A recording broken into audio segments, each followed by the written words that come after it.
All right, welcome Sleep Talkers. Here we are again, GSC Invitational 2, Losers Bracket Round 3. We're a little bit late with our upload schedule, but it's been a long week for me. I've been pretty busy. And here we got TC versus D4 Repertoire. So, TC, who recently eliminated Raichi in Losers Bracket Round 2, and D4, who managed to take out a good friend, Zakuru. So, very good players. And as a matter of fact, Raichi, I believe, was fifth in the last GSC Invitational. Fifth, maybe top 6 or 7. He definitely had a strong showing when it comes to this tournament. And it's incredible how 32 players actually don't end up playing all that many games. It's just it gets skewed into the top 4 or 5 that really have incredible losers runs and go really far. So, without further ado, I say we get into it. And just a quick reminder to subscribe to the channel and make sure you know, are watching all of the videos out there. And if you have any way that you can contribute and you are either a self-sufficient individual as an adult, financially self-sufficient and wish to donate, or you're just a young teen who, doesn't have any money, you can share the video around, leave a like, and let's begin. So game 1, D4 and TC. So here we are. We got Smeargle lead, so not unlike what D4 brought, I believe, in play-ins. And there's a Miracleberry Cloyster, the widely renowned Cloyster lead that doesn't lose to Smeargle outright, as he goes from Raikou doubling into Moltres. Interestingly enough, possibly suggesting Roar Raikou there. Moltres going to tank a hidden power, takes just about as much as T-Bolt. And Jolteon does maybe survives the double edge. Probably doesn't want to stay in on a double edge. Yeah. Better not to take any chances, as D4 seems to have a pretty standard triple baton pass team with hidden power fighting on the scissor, because it could have hidden power steel, but I really don't think it would be hidden power steel, because it would deal more damage due to stab. Oh wait, it's not boosted. I thought that was Swords Dance. Okay, well, in that case, that can change things. But we do see TC packing at least one phaser. Golem is pretty safe to boom here, so it might not be in D4's best interest to stay in. He's going to go for the EQ, get some chip, and yeah, he's going to get an extra bit of chip on that Lax, essentially disabling the threat of a belly drum. So, though the Golem goes down, this Lax doesn't seem like it's going to be too useful. It's going to go down to what I believe is a charcoal flamethrower, so it's boosted, as the Jolteon gets a lucky crit there. But Lax is still fairly safe to make a move here. Goes for EQ as well, as TC goes to Starmie, and it resists the hidden power, so it's probably fighting.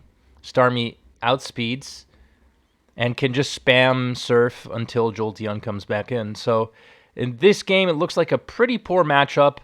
TC not wanting to take too many risks. He knows he can tank one hit and still outspeed the other Mons with that Starmie there.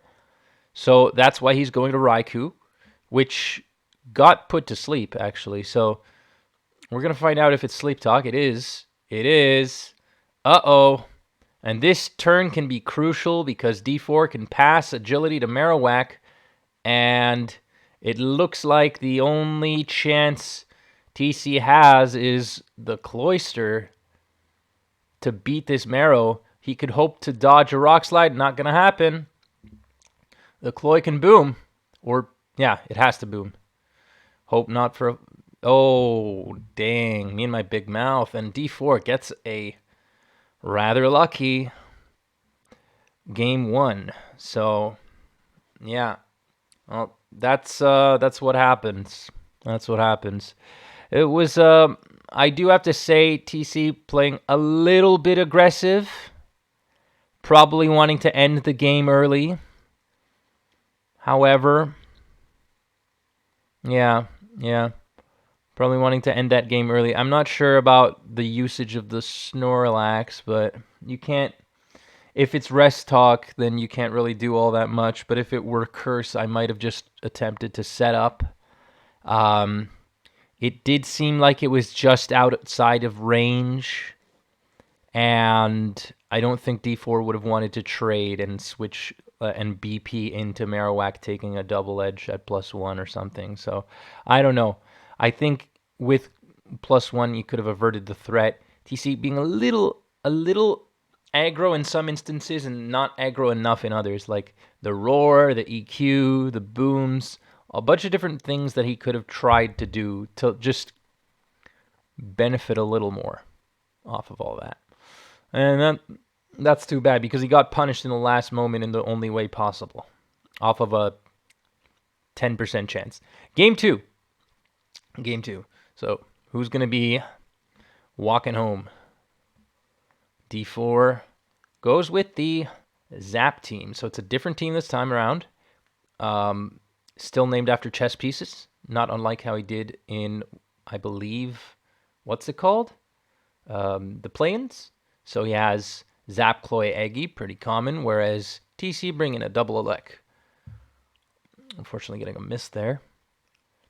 And the Eggy does not seem to reveal Stun Spore because that would have been a perfect turn to go for it. He doesn't do that. D4 doesn't do that. Goes to his Lax. So that's a good time to bring in some spikes. As D4 does not have his spikes laid down yet. So, yeah. Umbreon coming in on the Gengar. This Umbreon is very tanky. It's going to take Dynamic Punch from Gengar just fine. Interesting to stay in there. But in a way, Umbreon doesn't really do all that much to Gengar. Unless it's pursued, it can annoy it, but it doesn't really threaten it too much. Zap's going to come in. And Zap looks like it has a pretty decent matchup against D4's team, especially because, okay, so we see the Hidden Power Ice. And D4 has 2 electric checks, an Eggy and Steelix. One is good against Thunder and Hidden Power Ice. The other is good against Thunder and Hidden Power Water. And as you see, TC probably has both. So the Lax are going to come in. Could be Curse EQ, Curse Mono, because there's the presence of a, whatchamacallit there, a Umbreon. Eggy's going to boom. But really, D4 doesn't have anything that makes TC really want to have Zapdos in this matchup here. Well, now it's looking a little bit more rough because the Steelix is going to start to get annoying. Golem, on the other hand, can spin away those spikes. Gengar never wants to come in on Golem because it can get O-code by an EQ, so those spikes are gone. No point trying to defend them. And Umbreon, of all things, coming in on Steelix. That's like the one thing Steelix does a good job at handling. At the very least, this Umbreon can use Charm, weaken it. Well, weaken it offensively. But what is TC going to do? Raikou coming in. Oh, and a crit. It's a good thing that TC switched out there. So, yeah. Even though the Raikou might have had hidden power. Gengar gets trapped. Okay. And Umbreon gets boomed on. Not looking too good for D4 in this game. Because the Umbreon's rather healthy. The Raikou might be hidden power or something. Hidden power water. The Snorlax takes a bit of chip. Oh no, it's Inner Power Ice. It's 2 HP Ice Mons. And the Raikou is finally paralyzed. Okay. TC still has a Boomer / Phaser and a normal resist. Me and my big mouth. Oh my lord. Oh my lord. Okay. Things are starting to look a little bit dicey.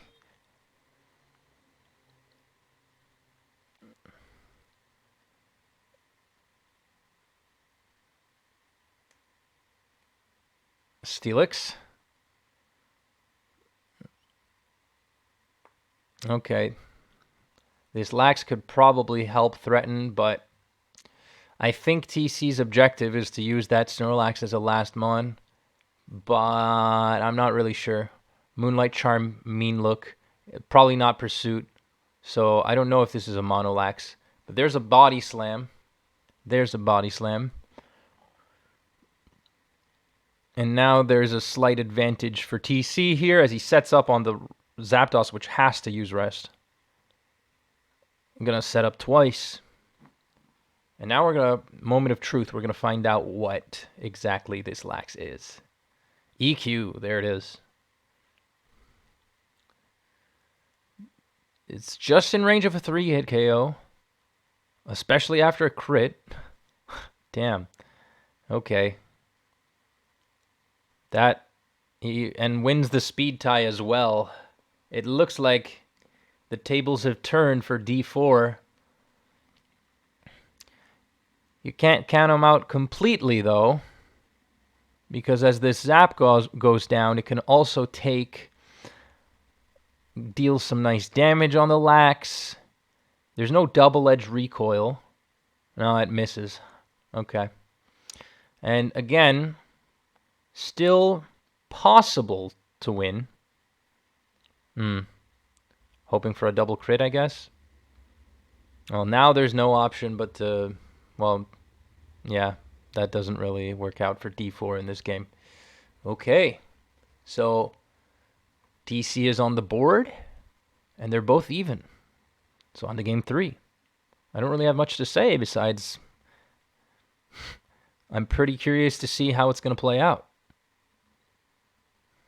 All right, as usual, D4 on the bottom, TC on top, and we see once again Smeargle lead, this time versus Eggy. And oh no, Spiderweb. Spiderweb BP. So Spiderweb BP means that the Smeargle, due to GSC Invitational rules, cannot have Spore, T-Wave, Attract, any sort of RNG shenanigan. So yeah.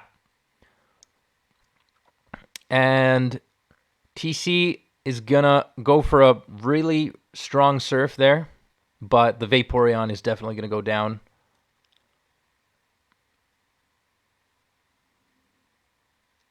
Good on TC to go for an early Lax setup, but unfortunately D4 has another thing coming. There's another thing coming because there's another potential Lax check. Traps the Lax, and TC is going to hope for a crit, and a crit will most certainly put the Umbreon in an unfavorable spot. At least 22 damage is still respectable. There is a limited amount of Moonlights, so this Umbreon may not be able to wall the Lax forever, but now might be a good turn to use Charm.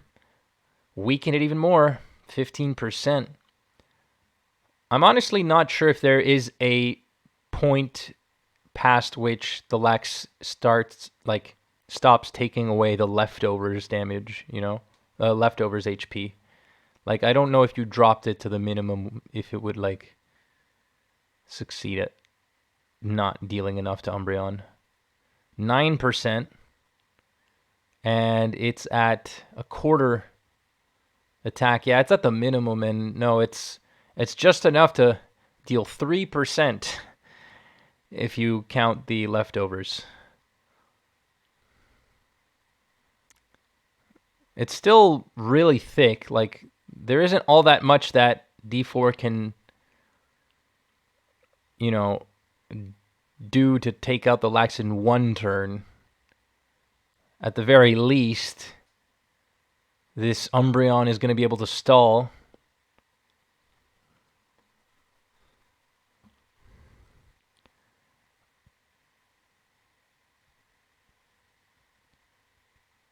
Smeargle. Imagine seeing a Smeargle take a Snorlax on. Disable. Oh, Lord. Protect. Oh, my God.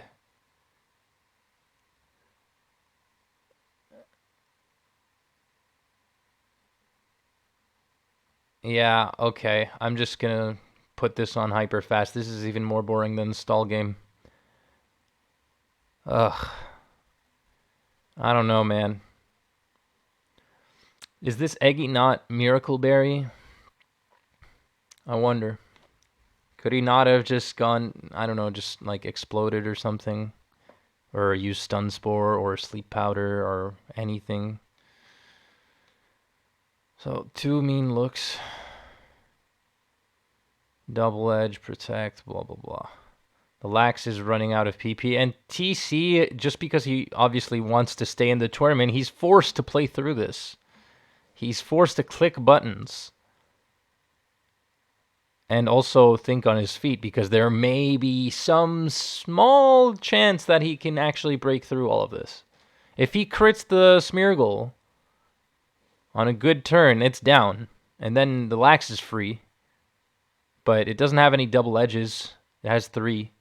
Curse, and now D4 is just going to set up and attempt to win.